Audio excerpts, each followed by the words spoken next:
गीता सत्संग में आप सभी का स्वागत। जहां हम भगवत गीता के दूसरे अध्याय को सूद सर से जानने का प्रयास कर रहे हैं। सभी की ओर से सर को प्रणाम और निवेदन कि आज के सेशन की शुरुआत करें। आशु जी, बहुत बहुत धन्यवाद। मेरी ओर से भी आप सबको प्रणाम, नमस्कार, चरण वंदना। कल हम बात कर रहे थे श्लोक नंबर 53, 53 नंबर श्लोक। इसको एक बार फिर पढ़ेंगे और उसके बाद फिर आगे चलेंगे। देखते हैं जरा। पढ़िए श्लोक नंबर 53। श्रुति विप्रतिपन्ना ते यदा स्थास्यति निश्चला समाधावचला बुद्धिस्तदा योगम अवाप्स्यसि। जब तुम्हारा मन वेदों की अलंकारमयी भाषा से विचलित ना हो और वह आत्म साक्षात्कार की समाधि में स्थिर हो जाए, तब तुम्हें दिव्य चेतना प्राप्त हो जाएगी। हाँ, देखें। श्रुति विप्रतिपन्ना, भांति भांति के वचनों को सुनने से विचलित हुई बुद्धि। भांति भांति के वचन कहाँ से? हमारे ही पुराने एक्सपीरियंस हैं। वो हमारे सामने विचारों के रूप में आते हैं। किसी और ने कुछ कह दिया, यानी अपने विचार या किसी और से लिए हुए विचार, कहीं से पढ़े हुए, सुने हुए या किसी चीज को देखा हुआ, ये सब विचार जब हमारी बुद्धि में आते हैं, कहा भली भांति भांति के वचनों को सुनने से विचलित हुई। ऐसा होने से जब तक हमने डिसीजन नहीं लिया तो हमारी बुद्धि अभी विचलित है, डिसीजन नहीं हुआ है। तेरी बुद्धि जब समाधौ, समभाव में, निश्चला, अचल, अचला, स्थिर, स्थास्यति, ठहर जाएगी, तब योगम अवाप्स्यसि। योगम क्या? समत्वम योग उच्यते। यानी तब आप समभाव को, योग को प्राप्त हो जाओगे। इसके बारे में ऐसा इस श्लोक में आया। इससे रिलेटेड किसी का कोई प्रश्न? चलिए इससे अगले श्लोक में चलते हैं। स्थित प्रज्ञस्य का भाषा समाधिस्तस्य केशव। स्थित दीहि किम प्रभाषेत किम आसीत व्रजेत किम। अर्जुन ने कहा, हे कृष्ण, अध्यात्म में लीन चेतना वाले व्यक्ति के क्या लक्षण हैं? वह कैसे बोलता है तथा उसकी भाषा क्या है? वह किस तरह बैठता है और चलता है? संस्कृत के शब्दों को मैं एक एक करके पढ़ूंगा और समझते हैं कि क्या अर्थ निकलता है। केशव, ये श्लोक की पहली लाइन का अंतिम शब्द है। स्थित प्रज्ञस्य का भाषा समाधिस्थस्य केशव। केशव से पूछ रहे हैं, अर्जुन श्री कृष्ण जी से पूछ रहे हैं, स्थित प्रज्ञस्य यानी जिसकी बुद्धि स्थित हो गई है, ठहर गई है, समभाव में आ गई है, का भाषा, उसकी क्या डेफिनेशन है? का भाषा यानी उसको कैसे डिस्क्राइब करेंगे, उसकी क्या क्या डिस्क्रिप्शन है, उसकी क्या डेफिनेशन है? तो और दूसरी बातें क्या कही? समाधिस्थस्य, जो समाधि में स्थित है या समभाव में स्थित है। अर्जुन श्री कृष्ण से कह रहे हैं कि हे केशव, जो समाधि में स्थित है और जिसकी प्रज्ञा यानी बुद्धि स्थित हो गई है, उसकी क्या डेफिनेशन है? स्थित दी धी यानी जिसकी बुद्धि स्थित हो गई है, समभाव में आ गई है, योग में आ गई है। किम प्रभाषेत, ऐसा व्यक्ति कैसे बोलता है? ताकि मैं भी वैसे बोलना शुरू कर दूं तो फायदा हो जाएगा, फॉलो कर लूंगा। किम प्रभाषेत, किम आसीत, कैसे बैठता है, व्रजेत किम, चलता कैसे है। यानी कि जिस पुरुष की बुद्धि स्थित हो गई है, वो समभाव में आ गया है, योग में आ गया है, मुझे कैसे पता चले उसकी क्या डेफिनेशन है और वो कैसे बोलता है, कैसे चलता है, कैसे बैठता है, ये प्रश्न किए। ताकि अगर मुझे इन बातों का पता चल जाए और अपने आप में मैं देख सकूं कि मेरे में क्या वो गुण हैं, उस डेफिनेशन को पूरे करने वाले कैरेक्टरिस्टिक फीचर जो हैं, आवश्यक गुण, क्या मेरे में आ गए, ऐसा अगर मैं देख सकूंगा तो आसानी होगी। तब मैं भी समभाव में स्थित प्रज्ञ हो सकूंगा। एक बार फिर पढ़ देता हूं, संस्कृत भी हिंदी भी। स्थित प्रज्ञस्य का भाषा। स्थित प्रज्ञा वाले की क्या डेफिनेशन है? समाधिस्थस्य, समाधि में जो स्थित हो गया है, हे केशव, उनकी क्या डेफिनेशन है? स्थित धीह, स्थित बुद्धि वाला, स्थिर बुद्धि वाला, किम प्रभाषेत, कैसे बोलता है, किम आसीत, कैसे बैठता है, व्रजेत किम, कैसे बोलता है। तो ये बातें कि उसका व्यवहार कैसा होगा, बोलचाल कैसी होगी, चलना कैसा होगा, उठना बैठना कैसा होगा, इस बारे में ये प्रश्न किया। इस प्रश्न के उत्तर में अब हम भी देखते हैं कि अगले प्रश्न में क्या उत्तर मिलता है, ताकि हम भी अपने आप को टेस्ट कर सकें कि क्या हम समभाव में आ गए या अभी नहीं आए। नहीं आए तो फिर कोशिश करेंगे समभाव में आने की, योग में स्थित होने की। चलते हैं श्लोक नंबर 55 पर। श्री भगवान उवाच प्रजहाति यदा कामान् सर्वान् पार्थ मनः गतान् आत्मनि एव आत्मना तुष्टः स्थितप्रज्ञः तदा उच्यते। श्री भगवान ने कहा, हे अर्जुन, जिस काल में यह पुरुष मन में स्थित संपूर्ण कामनाओं को भली भांति त्याग देता है और आत्मा से आत्मा में ही संतुष्ट रहता है, उस काल में वह स्थित प्रज्ञ कहा जाता है।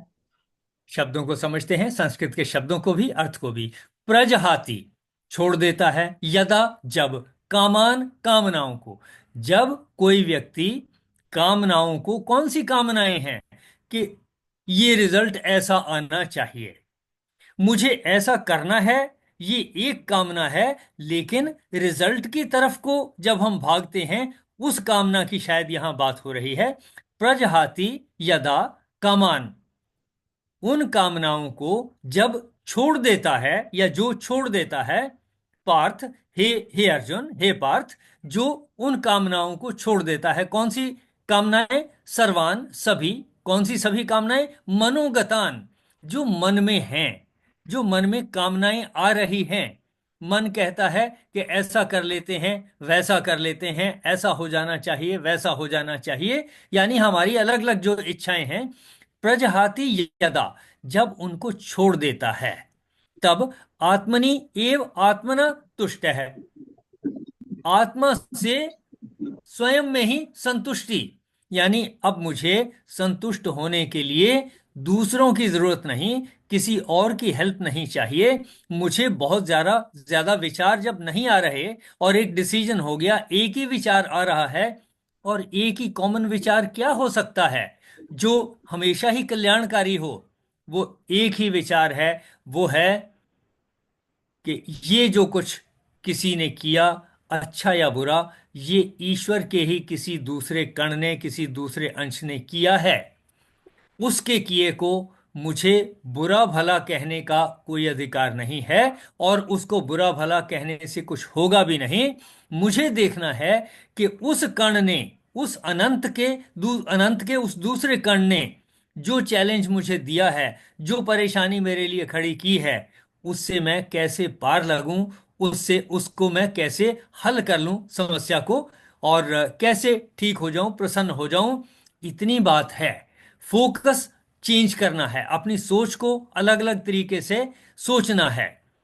आत्मन्येव आत्मना तुष्ट है, जब मैं ऐसा सोचूंगा कि दूसरा अंश है, वो भी ईश्वर का ही अंश है, दूसरा कोई भी, तब आत्मनः आत्मन्येव आत्मना तुष्ट है, कि मैं स्वयं से ही स्वयं में संतुष्ट हो गया।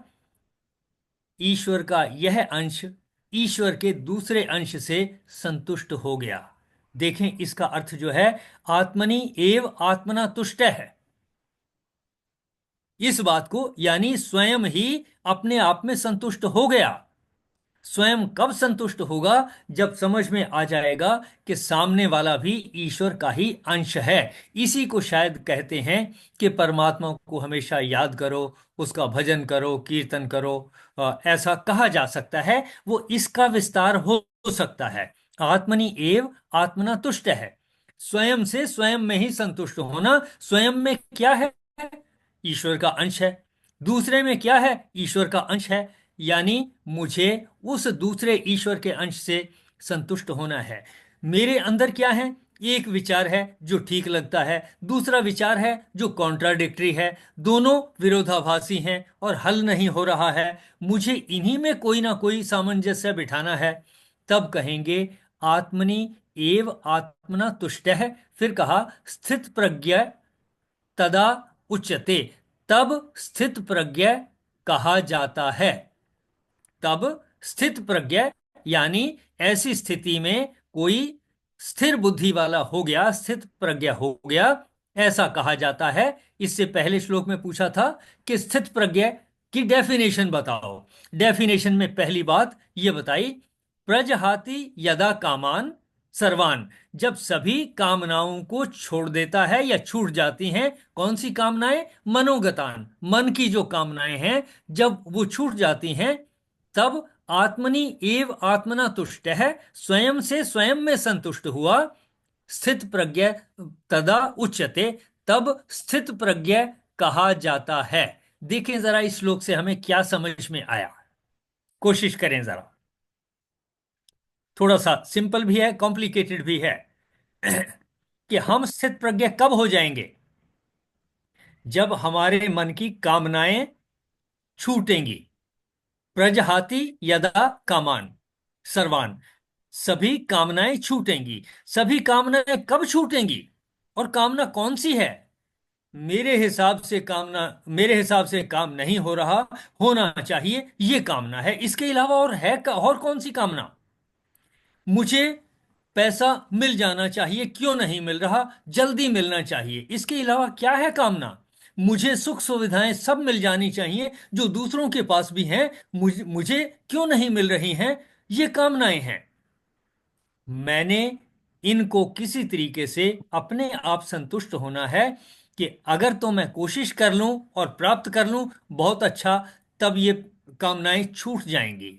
मैंने जैसे कहा कि कोई सामान जब तक नहीं मिला तब तक मन उनके पीछे भागता है कि आज खरीद लूं, कल खरीद लूं, आज ले आऊं। नहीं मिल रहा तो चालाकी से कहीं से मिल जाए, चोरी से मिल जाए। मुझे याद है, छोटा होता था मैं, बच्चा होता था, तो पिताजी कहीं एक कारखाने में काम करते थे, लोहे के कारखाने में। तो मुझे भी एक दफे ले गए, तो वहां व्हील छोटे छोटे बना करते थे। मैं वहां से एक चोरी करके व्हील ले आया। उसको जो है, फिर मैं वो तार के साथ रेड़ा बना करके, पहिया बना करके चलाता था। बड़ा खुश होता था। और कोई पूछता था, मैं बस चुप रहता था, क्योंकि मुझे मिल गया। अब मैं बताऊं तो मुश्किल है कि चोरी की है, कोई मार पिटाई होगी, डांट डपट होगी। मैंने कभी किसी को नहीं बताया। और फिर एक दिन काम कर रहे थे, उसके ऊपर हथौड़ी से कुछ काम किया कि साइकिल का कुछ चीज सामान ठीक करने के लिए, फिर वो टूट गया। तो इस तरह से हम चोरी भी करते हैं। कोई चीज जो हमें चाहिए हम चोरी करके भी लाते हैं, मेहनत करके भी लाते हैं। किसी भी तरीके से जब कोई चीज मिल जाती है तो शांति प्राप्त होती है। कहा प्रजहाति यदा कामान सर्वान पार्थ। हे पार्थ, जब सभी कामनाओं को छोड़ देता है या छूट जाती हैं। कौन सी कामनाएं? मनोगतान, जो मन में है। क्योंकि अच्छा काम होना है वो भी मन की किसी कामना से होना है, गलत काम होना है, चोरी होनी है, वो भी मन की किसी कामना से होनी है। उससे भी संतुष्टि मिलती है। काम चोरी करने वाले को भी तो संतुष्टि मिलती है कि मैं ले आया, आज पकड़ा नहीं गया। बहुत तरीका पुराने जमाने में होता था तब, कि पाड़ लगा ली, यानी एक छोटा सा सुम्बा हाथ में रखते थे, उससे इस तरीके से मोड़ करके, लीवर की तरह से करके ईंटें निकाल देते थे। ईंटें निकाल करके दीवार में सुराख, एक ईंट ये एक दो ईंटें निकल गई, फिर बाकी की ईंटों को निकालना आसान हो जाता था। तो इस तरीके से करके बड़ा सुराख कर लेते थे। घरों में से, दुकानों में से, उस सुराख में से घुस करके, तो दरवाजे को ताला नहीं कर खोलना, तोड़ना कुछ नहीं करना, हथौड़ा नहीं मारना। ऐसे चोरियां करते थे लोग। और गाड़ियों पर लाद करके, गड्ढे में लाद करके सामान ले जाते थे। और फिर जब तक सुबह उठकर लोगों को पता लगता था, ढूंढना भी मुश्किल हो जाता था। क्योंकि पैदल कौन दौड़ के जाए, साइकिल से किस किस दिशा में किस तरफ जाएंगे, वो कहाँ चला गया कोई पता नहीं है। तो ये जो है, प्रजहाति यदा कामान सर्वान पार्थ, कि हे पार्थ, हे अर्जुन, जब मनोगतान, मन में जो सभी कामनाएं हैं उनको छोड़ देता है या छूट जाती हैं। आत्मन्येव आत्मना तुष्ट है। आत्मनि स्वयं से ही, आत्मना तुष्ट है, स्वयं में संतुष्ट हो गया, सेटिस्फाई हो गया। चाहे काम गलत किया या ठीक किया, लेकिन संतुष्ट हो गया। यानी कि चोर भी स्थित प्रज्ञ हो सकता है। स्थित प्रज्ञ तद उच्यते, तब स्थित प्रज्ञ कहा जा सकता है। तो स्थित प्रज्ञ का यह मतलब नहीं है कि बड़ा शरीफ आदमी होगा। स्थित प्रज्ञ का ऐसा मतलब नहीं है कि वो हमेशा अच्छे ही काम करेगा। यहां डेफिनेशन स्थित प्रज्ञ की ढूंढी जा रही है। कोई भी हो सकता है। तो देखें जरा, हमें इस श्लोक से स्थित प्रज्ञ की डेफिनेशन का क्या पता चला, कि क्या डेफिनेशन है स्थित प्रज्ञ की। किसको स्थित प्रज्ञ कहा जाएगा, कब कहा जाएगा? क्या कि कहा? सभी प्रजहाति, हाँ जी कहें। सभी प्रकार की कामनाएं हमारे अंदर से ही उत्पन्न होती हैं, इच्छाएं, है ना। तो लेकिन हम उनका जो उनकी पूर्ति हम बाहर ढूंढते हैं कि कोई और हम उन्हें कामों को पूरा करेगा या कोई चीज हमें मिलेगी तो उससे हमारी इच्छा पूरी होगी। लेकिन जब हम अपने आप में संतुष्ट हो जाएंगे, या फिर ऐसे कह लें कि हमारी सभी कामनाएं संतुष्ट हो जाएगी, यानी कि कामनाएं इच्छाएं बंद कर देंगे सर। देखिए, हमने जबरदस्ती से कुछ नहीं करना। मैं ये कहता हूं, मुझे किसी चीज की जरूरत है, या तो मैं मेहनत करके पालूंगा, तब वो कामना समाप्त हो गई, इच्छा खत्म हो गई, फिर उसके पीछे भागने की जरूरत नहीं पड़ती। जैसे मैंने कहा कि एक बाइनोकुलर था, मेरा गुम हो गया और हो गया, मैंने बाजार से खरीद लिया। कुछ दिन, 2-4 दिन देखा, उसके बाद अब बहुत अरसे से उसको देखा भी नहीं है, लेकिन मन में उसका ख्याल भी नहीं आता। यानी या तो हम उस इच्छा को पूर्ण कर लें किसी भी तरीके से, मेहनत करके कहीं से, चाहे ला करके या चोरी करके, छीन के, खरीद के, जैसे भी करके उस इच्छा को पूर्ण कर लें, तो वो कामना मन से, वो इच्छा मन से खत्म हो जाएगी। यानी मेरी कामना खत्म हो जाए किसी तरीके से, वह जो परिस्थिति है, यानी तब मैं उसको ढूंढ नहीं रहा। अब आने वाले समय में, पूरे जीवन में, जब तक मेरे पास वो बाइनोकुलर है, तब तक कोई परेशानी नहीं है। जब मुझे एक घर मिल गया, मैंने बना लिया, या मुझे पेरेंट्स से मिल गया किसी तरीके से, एक फ्रिज मुझे मिल गया, एक गाड़ी कार मुझे मिल गई, कुछ और मुझे मिल गया, जब ये सब हो गया, तब एक ऐसा भाव आता है जहां इसकी इच्छा नहीं रह जाती, इसके बारे में फिर विचार भी नहीं आते। यानी वो विचार छूट गया। तो कोई इच्छा जब इस तरह से छूट जाती है, या तो प्राप्त हो जाने के बाद छूट जाएगी, और या मिलता नहीं, कि मैं सारी नदियां के ऊपर बांध लगा दूं और सब कुछ कंट्रोल कर लूं, मैं उसको कर नहीं सकता। तो अगर मेरे अंदर ऐसा करने की इच्छा भी है जिसको मैं कर नहीं सकता, या कोशिश करूं हुआ ही नहीं, बहुत बार कोशिश कर ली, हुआ ही नहीं, तब भी वो विचार छूट जाएगा। यानी कोई विचार किस तरीके से छूटता है? दो तरीकों से छूटता है। एक तो इच्छा पूर्ति हो गई, छूट गया। दूसरा, अपने मन को पता लग गया कि ये हो नहीं सकता, तब छूट गई। किसी इच्छा के छूटने का तीसरा तरीका नहीं है, भूलती भी नहीं है। जब तक वो इच्छा है, वो हमें कचोटती रहेगी। ये कुदरत की ताकत है। ये इच्छा हमें उसको प्राप्त करने के लिए मेहनत करने की ओर ले जाती है। ऐसा नहीं कि हमने जबरदस्ती से ये कोशिश करनी है कि इस इच्छा को छोड़ देता हूं, इस इच्छा को छोड़ देता हूं, नहीं छूटेगी। वो कहते हैं कि कोई गया अपने गुरु के पास मंत्र लेने के लिए, कि जी मुझे बताइए कि जो इच्छा मेरी हो वो पूर्ण हो जाए, ऐसा कोई मंत्र बता दीजिए। कहता है, ऐसे करें, ये मैं आपको दे रहा हूं, लेकिन जैसे कह रहा हूं वैसा ही करना होगा। अगर इसमें चूक हो गई, फिर दोबारा मैं मंत्र दे भी नहीं पाऊंगा और दोबारा ये हो भी नहीं पाएगा। उसने पुड़िया बांध के दे दी और कह दिया, ये ले जाओ पुड़िया, इसमें भस्म है, इस भस्म को जो है अपने घर के दरवाजे के ऊपर बिखेर देना। लेकिन एक बात का ध्यान रहे, यहां से जब तक अपने घर तक पहुंचते हो, बंदर का ख्याल मन में नहीं आना चाहिए। अब उसने कहा, जी बिल्कुल ठीक, बंदर का ख्याल क्यों आएगा, कभी नहीं आया।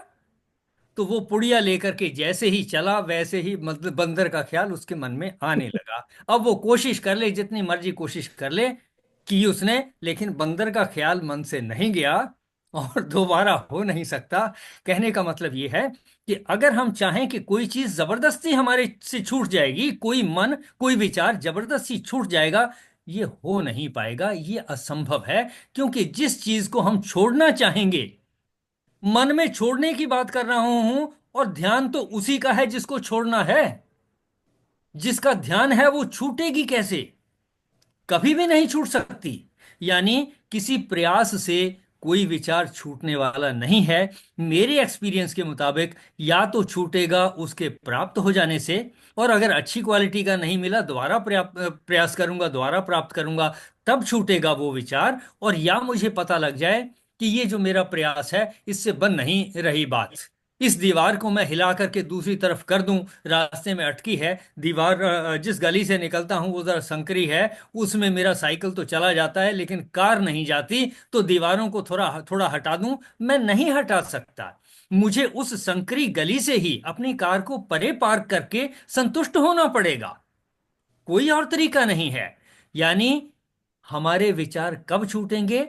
दो तरीके हैं, या तो इच्छा पूर्ण हो गई, उसके बाद छूट गई, फिर ख्याल भी नहीं आता, या मन को यह पता लग गया ये हो नहीं सकता, तब भी ख्याल नहीं आता, ऐसे छूटेंगे। कोई किसी प्रयास से कोई विचार छूट जाएगा, ऐसा नहीं है। तो प्रजहाति यदा कामान सर्वान पार्थ मनोगतान, मन में उत्पन्न होने वाले विचारों को हम जबरदस्ती नहीं छोड़ सकते। जब ये छूट जाएंगे, अपने आप छूट जाएंगे। जब ये छूट जाएंगे, मन के विचार, सभी विचार छूट जाएंगे। आत्मनि एव आत्मना तुष्ट है, स्वयं से सब स्वयं में संतुष्ट होकर। मैं अपने आप में कैसे संतुष्ट होऊंगा?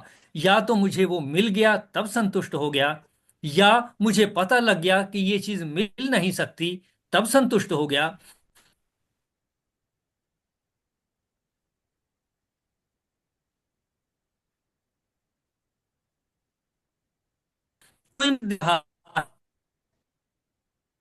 उससे लड़ सकता हूं, या ये सोचूं कि अब नहीं सकता, तो कोई और तरीका बचाव का निकालता हूं, डिफेंस कर संतुष्ट हो सकता हूं, फिर भी डर बना रहेगा। इस तरह से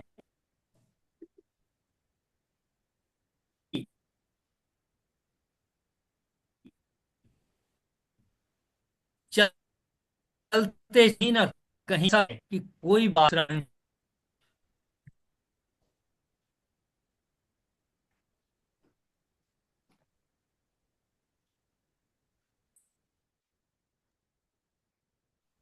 ऑल राइट, आगे बात करते हैं। तो हम बात कर रहे थे कि मनोगतान, जो मन में हमारी इच्छाएं हैं, उनसे वो कैसे छूटेंगी, उनके छूटने का तरीका क्या है? तो कहा, प्रजहाति यदा कामान सर्वान पार्थ मनोगतान।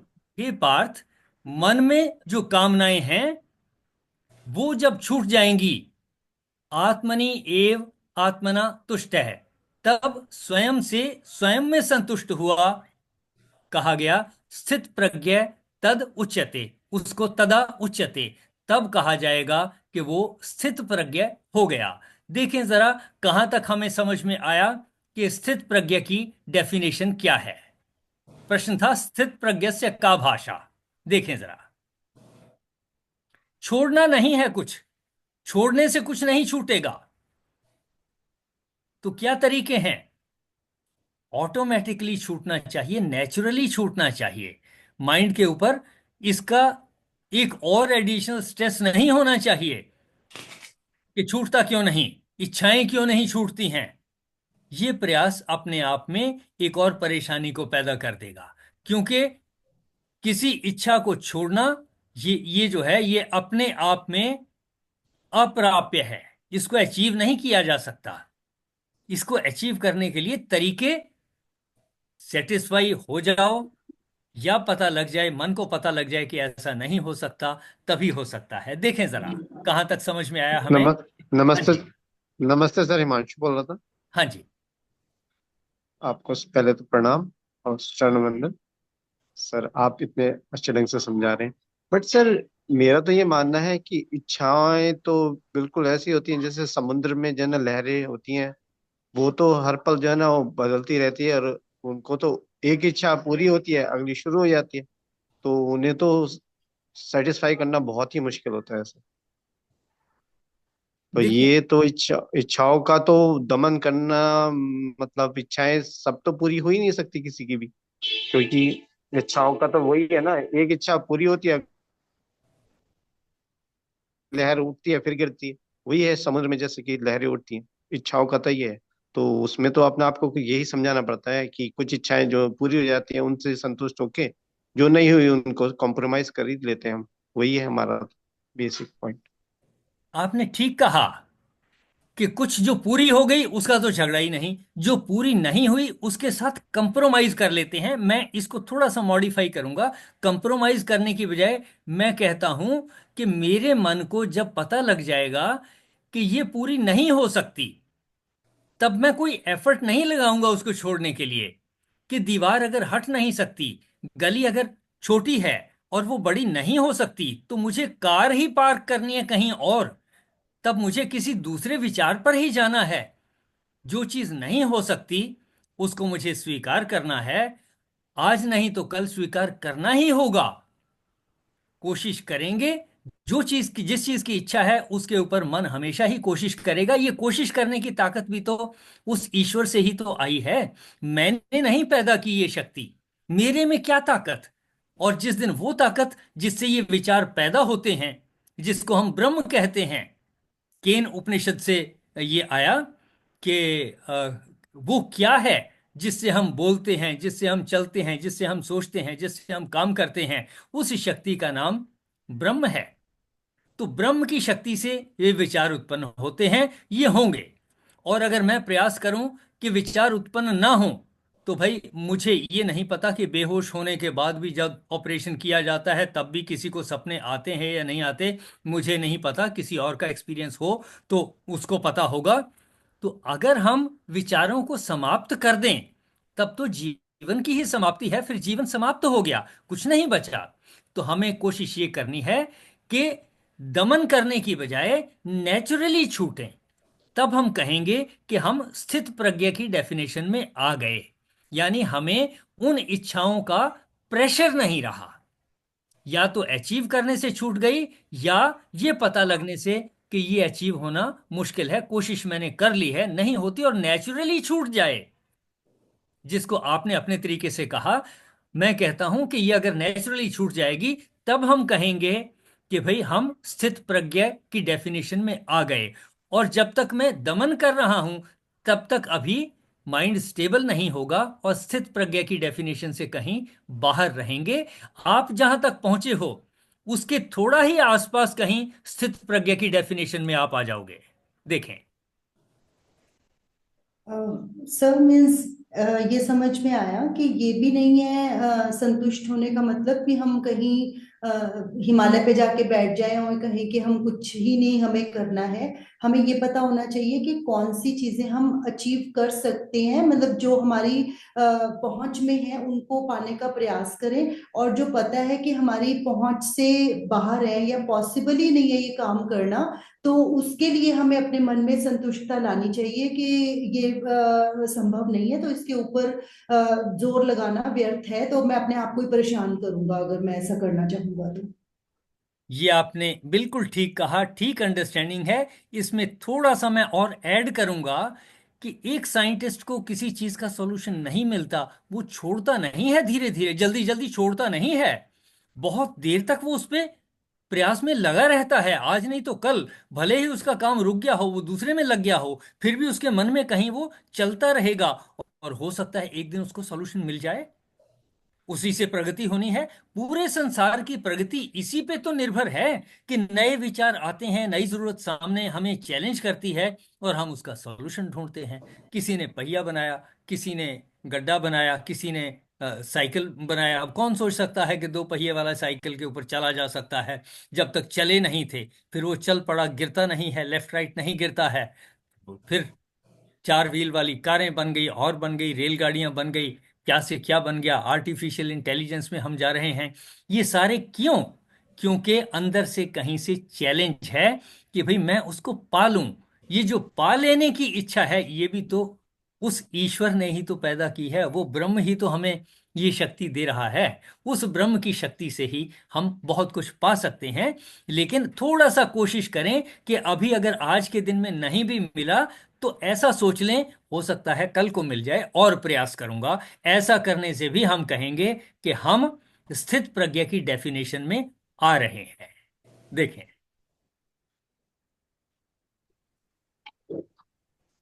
सर सर अगर जो ये गीत कहें, सॉरी सर, हाँ सर जी। अगर ये कहें कि कल को मिल जाएगा, अगर आज नहीं मिला तो कल मिल जाएगा, तो फिर हमारी इच्छा तो खत्म नहीं हुई ना। नहीं, इच्छा को खत्म करने की मैं बात ही नहीं कह रहा।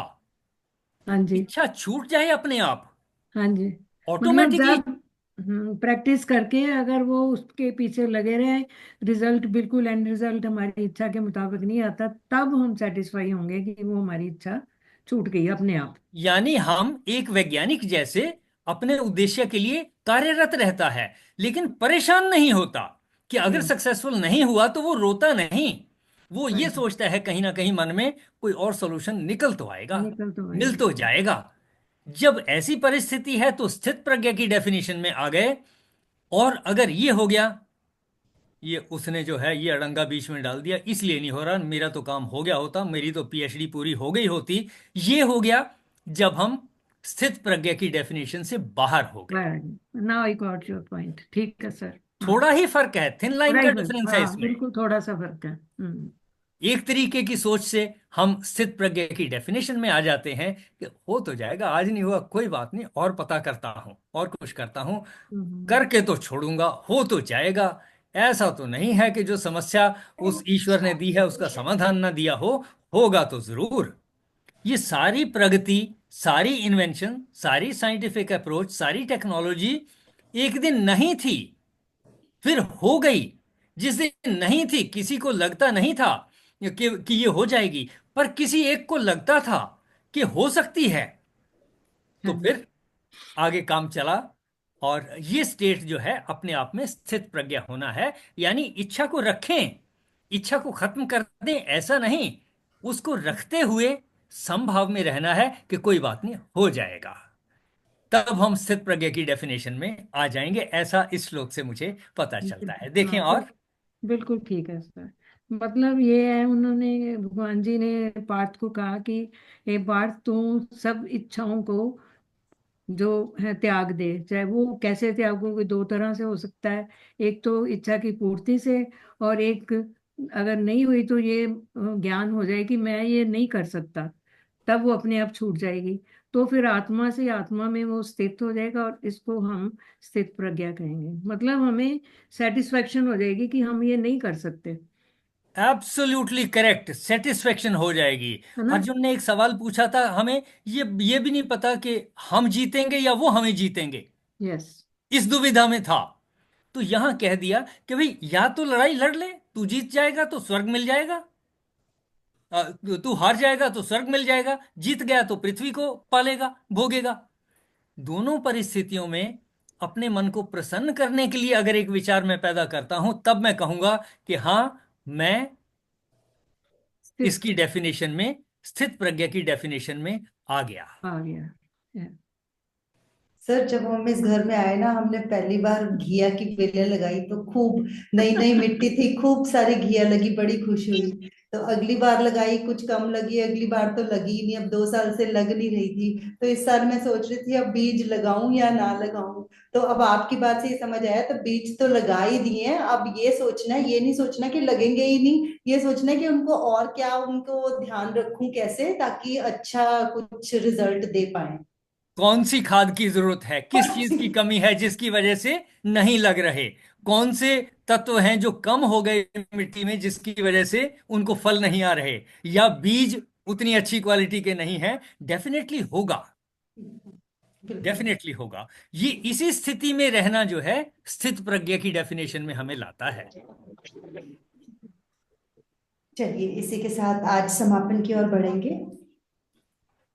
ओम पूर्णमदः पूर्णमिदं पूर्णात् पूर्णमुदच्यते पूर्णस्य पूर्णमादाय पूर्णमेवावशिष्यते। ओम शांति शांति शांति। आप सबका बहुत बहुत धन्यवाद। आज की चर्चा बहुत सार्थक रही, आप सबने पार्टिसिपेट किया, अच्छा लगता है। और मेरी ओर से आपका धन्यवाद, आप सबको प्रणाम, नमस्कार, चरण वंदना। Thank you. नमस्कार जी, सभी को नमस्कार। सभी की ओर से सर का भी बहुत बहुत आभार। कल मिलते हैं अगले श्लोकों के साथ। Thank you everyone. Thank you ma'am. Thank you.